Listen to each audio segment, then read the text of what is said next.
Bismillah, Assalamualaikum warahmatullahi wabarakatuh. Perkenalkan, nama saya Yunita Kurniasari, NIM 181431378. Kelas Biologi B, Program Studi Pendidikan Biologi Universitas 19 November Kolaka. Baik, di sini saya akan menjelaskan terkait kurikulum tingkat satuan pendidikan atau biasa disebut dengan KTSP. Kurikulum tingkat satuan pendidikan atau KTSP. Di sini ada pengertian dari KTSP. KTSP adalah kurikulum operasional yang disusun, dikembangkan dan dilaksanakan oleh setiap satuan pendidikan dengan memperhatikan standar kompetensi dan kompetensi dasar yang dikembangkan Badan Standar Nasional Pendidikan atau BNSP.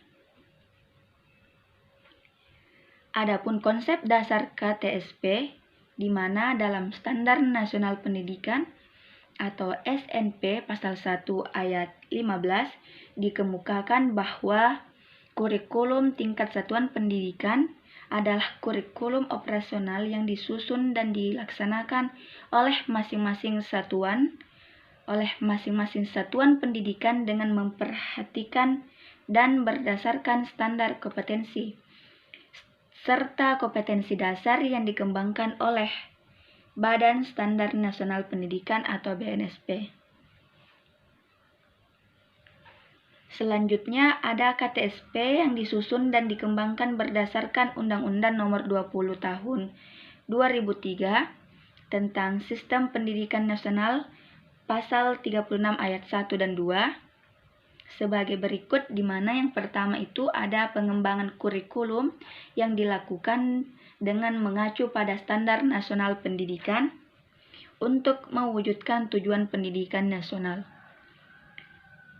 Yang kedua, yakni kurikulum pada semua jenjang dan jenis pendidikan dikembangkan dengan prinsip diverifikasi sesuai dengan satuan pendidikan, potensi daerah, dan peserta didik. Nah, adapun tujuan KTSP itu sendiri, secara umum tujuan diterapkannya KTSP adalah untuk memandirikan dan memberdayakan satuan pendidikan melalui pemberian kewenangan kepada lembaga pendidikan dan mendorong sekolah untuk melakukan pengambilan keputusan secara partisipatif dalam pengembangan kurikulum.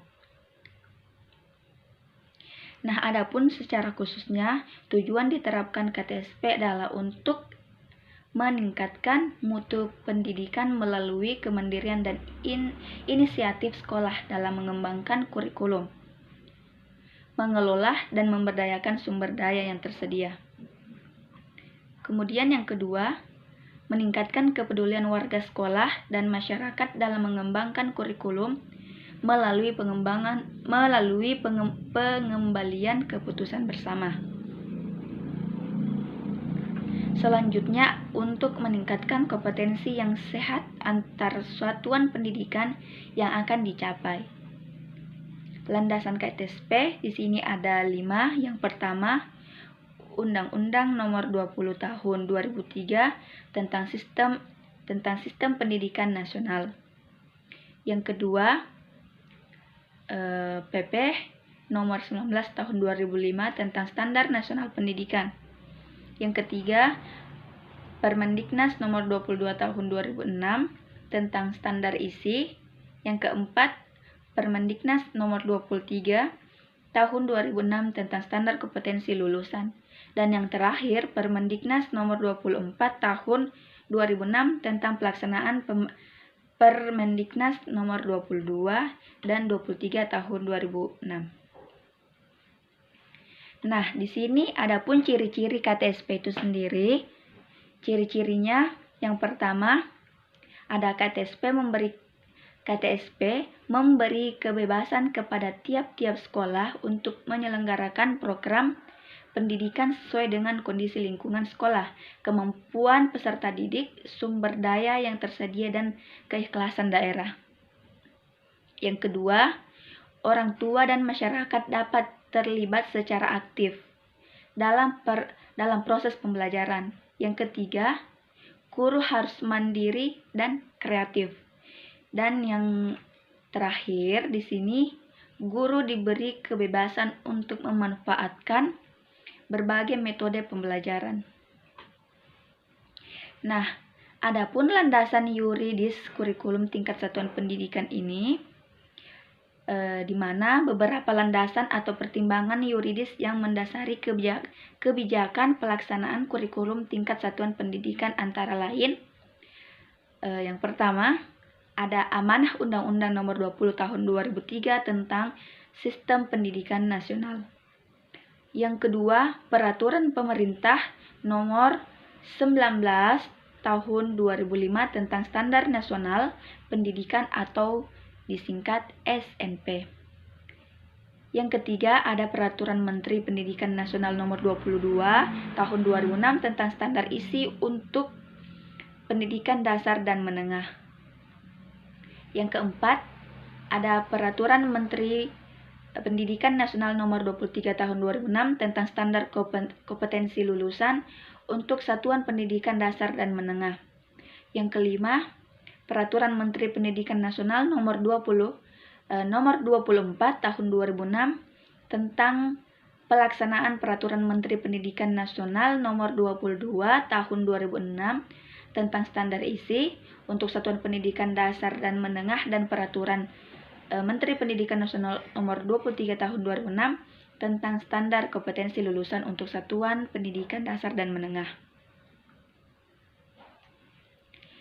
Kemudian kebijakan kurikulum tingkat satuan pendidikan ini, kurikulum ini adalah seperangkat rencana dan pengaturan mengenai tujuan, isi, dan bahan pelajaran serta cara yang digunakan sebagai pedoman penyelenggaraan kegiatan proses belajar mengajar untuk mencapai tujuan pendidikan tertentu.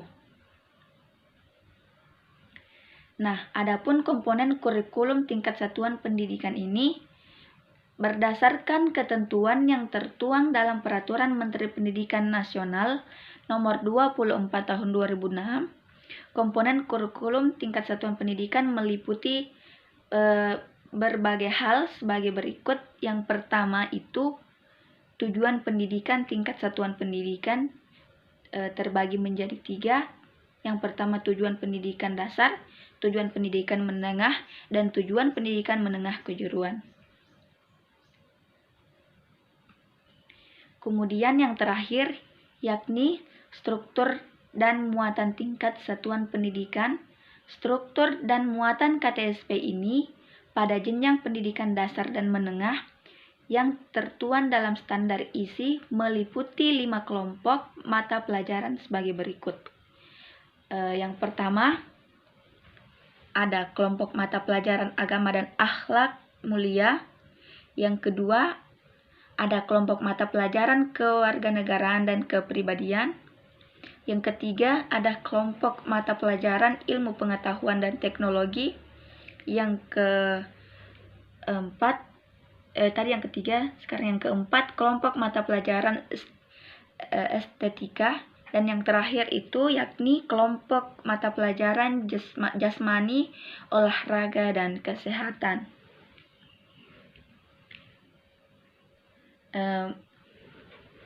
Mungkin hanya itu saja yang dapat saya jelaskan terkait materi kurikulum tingkat satuan pendidikan ini, atau dengan kata lain KTSP.